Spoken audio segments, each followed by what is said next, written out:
The Council with the Munchkins.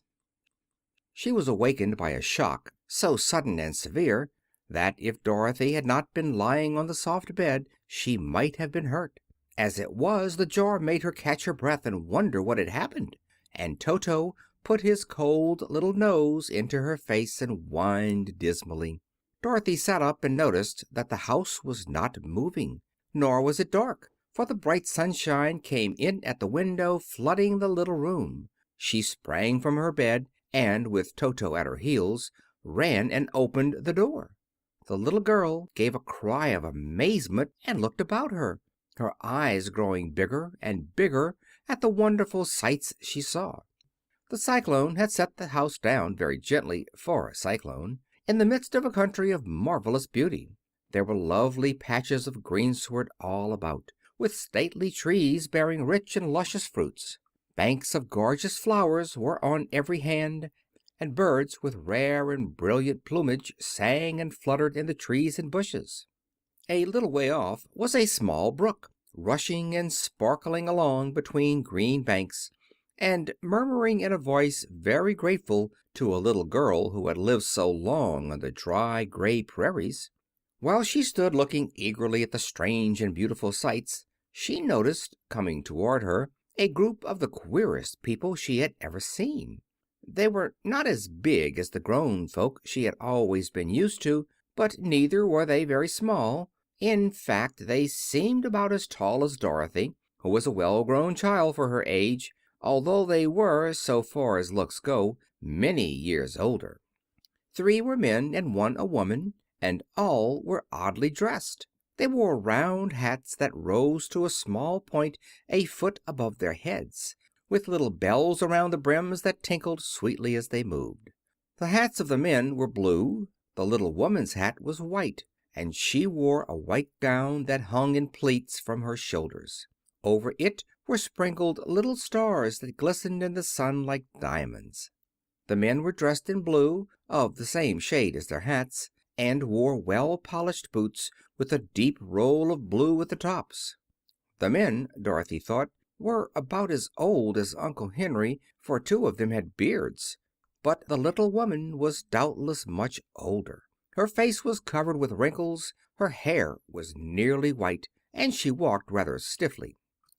When these people drew near the house where Dorothy was standing in the doorway, they paused and whispered among themselves, as if afraid to come farther. But the little old woman walked up to Dorothy, made a low bow, and said in a sweet voice, "You are welcome, most noble sorceress, to the land of the Munchkins. We are so grateful to you for having killed the Wicked Witch of the East, and for setting our people free from bondage." Dorothy listened to this speech with wonder. What could the little woman possibly mean by calling her a sorceress, and saying she had killed the Wicked Witch of the East? Dorothy was an innocent, harmless little girl who had been carried by a cyclone many miles from home, and she had never killed anything in all her life. But the little woman evidently expected her to answer, so Dorothy said with hesitation, "You are very kind, but there must be some mistake. I have not killed anything." "Your house did, anyway," replied the little old woman with a laugh. "And that is the same thing. See," she continued, pointing to the corner of the house. "There are her 2 feet still sticking out from under a block of wood." Dorothy looked and gave a little cry of fright. There, indeed, just under the corner of the great beam the house rested on, 2 feet were sticking out, shod in silver shoes with pointed toes. "Oh dear!" cried Dorothy, clasping her hands together in dismay. "The house must have fallen on her. Whatever shall we do?"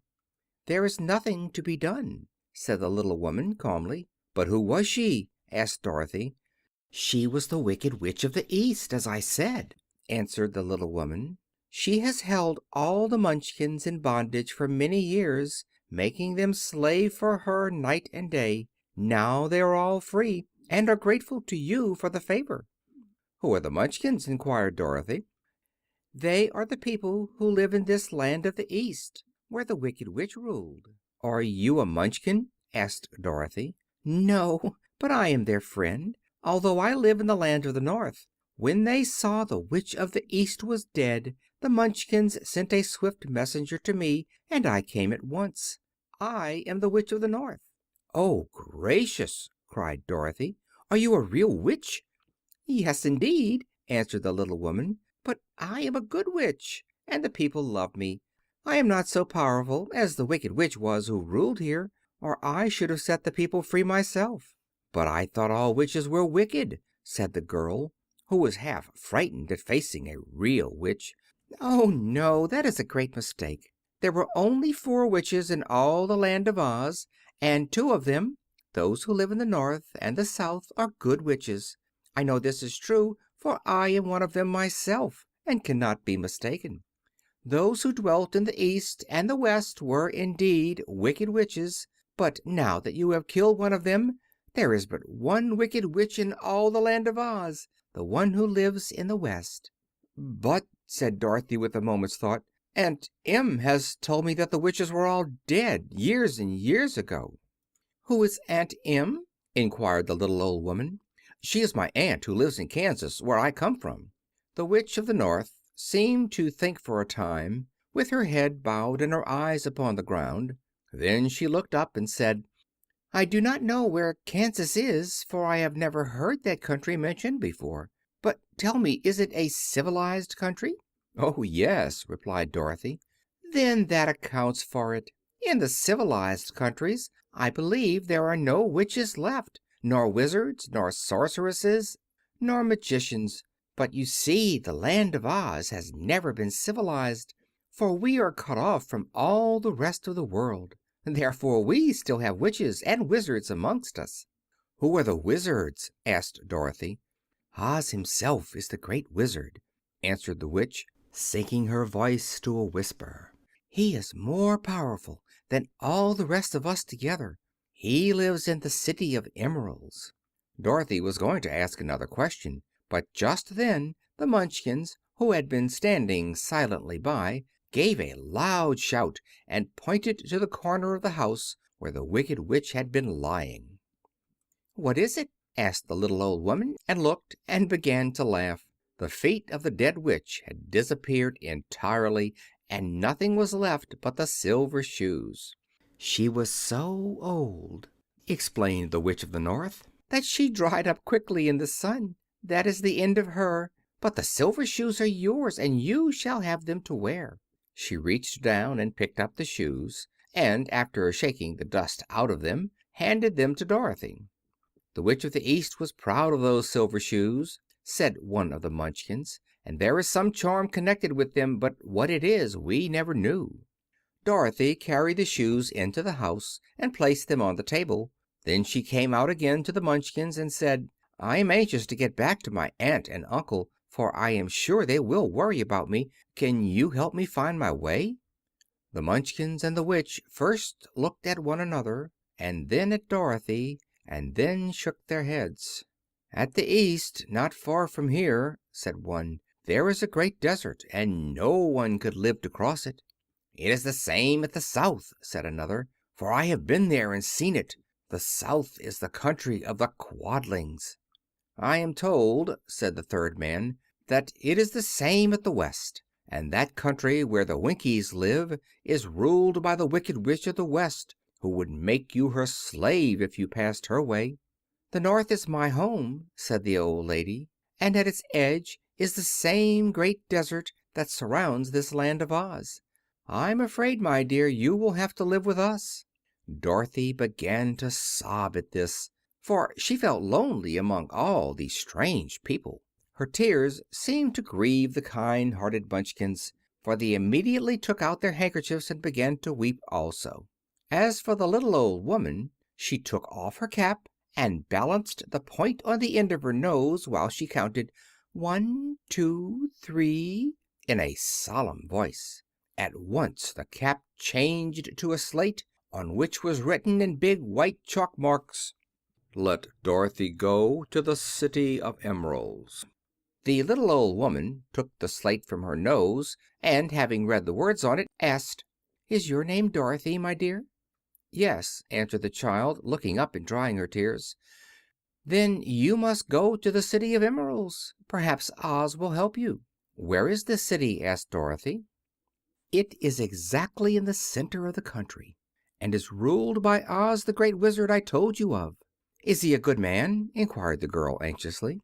"He is a good wizard. Whether he is a man or not I cannot tell you, for I have never seen him." "How can I get there?" asked Dorothy.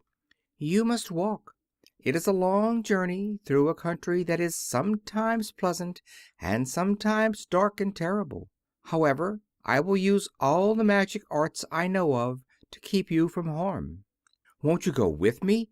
pleaded the girl, who had begun to look upon the little old woman as her only friend. "No, I cannot do that," she replied; "but I will give you my kiss, and no one will dare injure a person who has been kissed by the Witch of the North." She came close to Dorothy and kissed her gently on the forehead. Where her lips touched the girl they left a round, shining mark, as Dorothy found out soon after. "The road to the City of Emeralds is paved with yellow brick," said the Witch, "so you cannot miss it. When you get to Oz, do not be afraid of him, but tell your story and ask him to help you. Goodbye, my dear." The three Munchkins bowed low to her and wished her a pleasant journey, after which they walked away through the trees. The Witch gave Dorothy a friendly little nod, whirled around on her left heel 3 times, and straightway disappeared, much to the surprise of little Toto, who barked after her loudly enough when she was gone, because he had been afraid even to growl while she stood by.